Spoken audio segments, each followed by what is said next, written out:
On this toy spot, we're going to be having a look at DC Universe Wave 3, the Solomon Grundy wave, and we'll be looking at Classic Sinestro.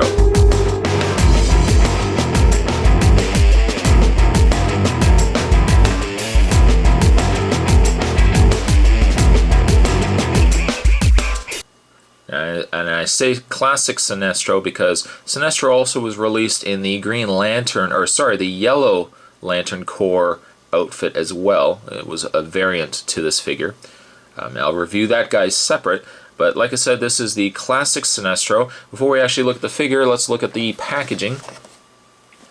The packaging features the yellow starburst in the background here, and features comic panels of Solomon Grundy down below. There is Nightwing at the side. I think you guys can see it. Sinestro, Green Lantern up at the top. I think I commented below that before that was Nightwing. I think that was actually Green Lantern at the top as well. Deathstroke and Robin at the top left corner. Down below you can see Sinestro or Spock. Could also be Spock because look at the ears and the eyebrows. The one thing I never touch base on when I review these figures is the size of the actual box. One thing that's nice about these is that they stack really well. So if you have these actually in a closet, and like myself, you can stack them all pretty good. Versus if, for example, you have, you know what I'm talking about. Sometimes we have carded figures, and you have the card, and then you've got the bubble that is a separate piece. There's never a good way to stack them. Yes, you can kind of alternate them sometimes, put this one here, this one here, and just kind of alternate them. But one thing that's nice about the DC Universe figures, and I have yet to mention it in any of my reviews until now.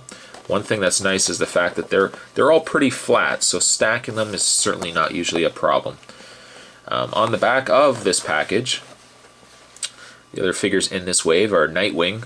We got Robin, Deathstroke, we got Sinestro, Classic Sinestro, and we have the Green Lantern. Biography on Sinestro says Sinestro was once a distinguished agent of the Green Lantern Corps, chosen to patrol Space Sector 1417 as its power ring wielding Green Lantern. Instead, Sinestro took control of his home world of Korugar and turned it into a police state. After his abuse of power was made known, he was banished to the antimatter universe. Now armed with a yellow power ring and allied with the Guardians, or Guardians, as well as his own army known as the Sinestro Corps, this fallen warrior is now the Green Lantern's greatest foe. Down below, statistics: first appearance Green Lantern, second series, number 7, August 1961. Real name Sinestro. Occupation supervillain intergalactic criminal. Base of operations formerly Korugar, currently the antimatter universe Quard. Special abilities: Sinestro's power ring emanates a beam of yellow energy that can allow unaided interstellar travel, create offensive and defensive force fields of anything Sinestro can imagine. It is as a powerful and deadly weapon in direct opposition to Green Lantern's power ring. There you go. It's always interesting as well. I don't know if you guys can see it in the camera that after every Sinestro in the list here, or core, they put the trademark. So they just want to make it known very clear that Sinestro is trademarked.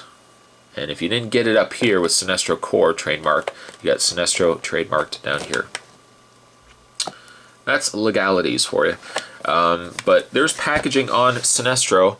As you can see, he's very dusty as well, and I can only imagine how dusty this guy's going to be. I'm already sniffling now, so we'll see how things progress. But there's packaging on Sinestro. We'll get this guy opened up, and we will get a closer look at the figure. So stay tuned. Alright, Sinestro is out of the package. I've dusted him off as well as I could. Before we look at the figure, checklist time, guys. And of course, Sinestro, being the very last figure of this wave, comes with the very last part of Solomon Grundy, that being the right leg. So we'll take the opportunity now. I know I didn't do it I couldn't do it last time trying to get this on camera. Let's see if I can do a little better job this time. As you can see, this part of the leg bends out, although this one's a little stiff, so maybe I might be able to get it in. So you're just going to tuck it up and snap it in. Boy, was that ever a lot easier than the other leg.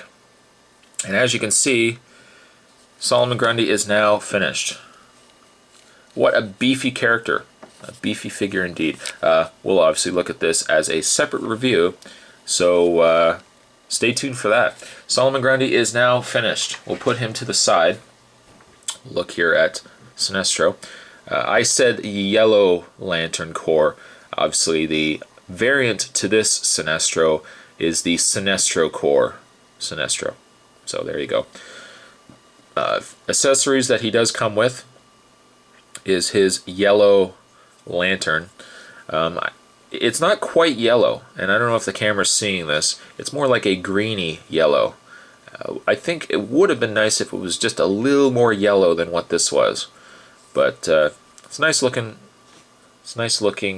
lantern. The only downside though is, well, it's not quite a downside. It's the exact same that what Hal Jordan had. You can only hold the lantern in one hand. And just peg that in. It's a little loose on this figure. As you can see, it doesn't really want to stay. If I shake it actually enough, yeah, see, it falls right out. Now granted, really for what you need it to be, it probably, if you have it just in his hand, that's probably going to be fine anyways. But it's nice that they include it. His other hand is closed and still dusty. But his other hand is closed, of course, because that hand has the power ring. Now, unlike the Hal Jordan, the Sinestro Ring actually just looks like a bead. It just looks like a raised piece of plastic.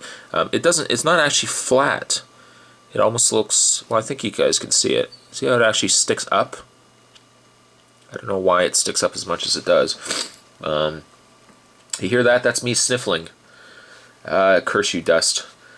But Sinestro is a very nice looking figure. Of the ones from this set, I really wanted to actually get the Sinestro and the Robin. And my earliest memories of Sinestro was from the Challenge of the Super Friends, where he was part of the Legion of Doom.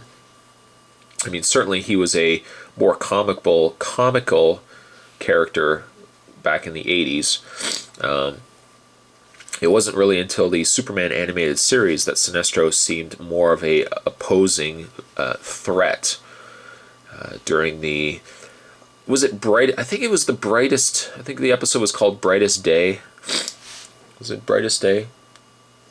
With of all things, actually, it wasn't Hal Jordan. It was Kyle Rayner in the Superman animated series. I don't know why they didn't go with Hal Jordan, but needless to say. And if Sinestro then appeared later on in the Justice League, both Justice League and Justice League Unlimited episodes.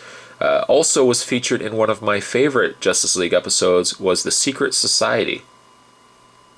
Secret Society. So certainly if you don't want to pose this figure with your Lex Luthor in the classic purple attire, if you want to be accurate to the cartoon, you can certainly pair this guy up with Gorilla Grodd as well. But a nice looking face on Sinestro. He's got the elongated head, which is a trait of Sinestro. Also kind of looks like John Cleese. John Cleese. Maybe John Cleese after he got a power ring. It's possible. I like the coloring, the blue. It's kind of like a purpley blue with the black. Shows really, really nice.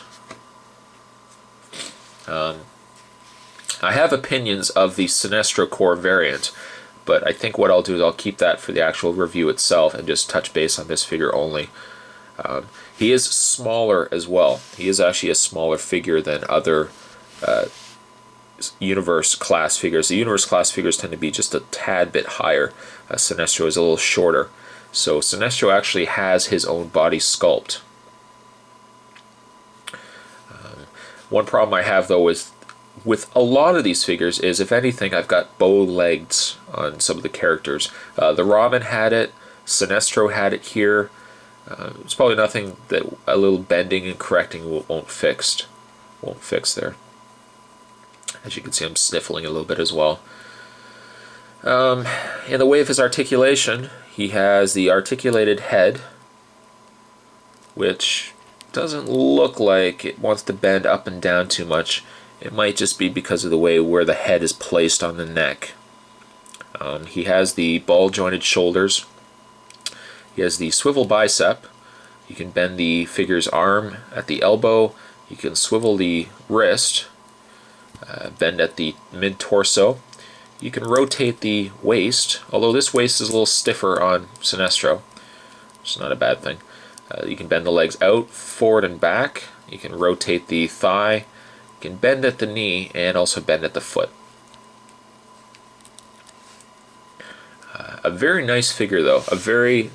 Overall a very nice figure. The coloring is nice. The face, I think the coloring in the face was done really well. I would have liked if the battery was a little more yellow in color, but that's not too bad. Figure itself, I probably would give a 7. A 7, or actually even an 8. And I did want to get this figure now that I've opened him up. I think he's probably my second favorite figure from this wave. I know many people will probably say, well, why isn't Deathstroke your second favorite? But I still think the Robin is the nicest, and probably followed by Sinestro. A really nice addition to the set. But a 7. Let's give it a good 7 on this figure. But that was a toy spot. Whoa, on Sinestro was going to fall. That was a toy spot on DC Universe. That was Wave 3, the now completed Solomon Grundy wave. And that was Sinestro. And I hope you guys enjoyed it. And I'll see you guys next time for another toy spot. Ugh!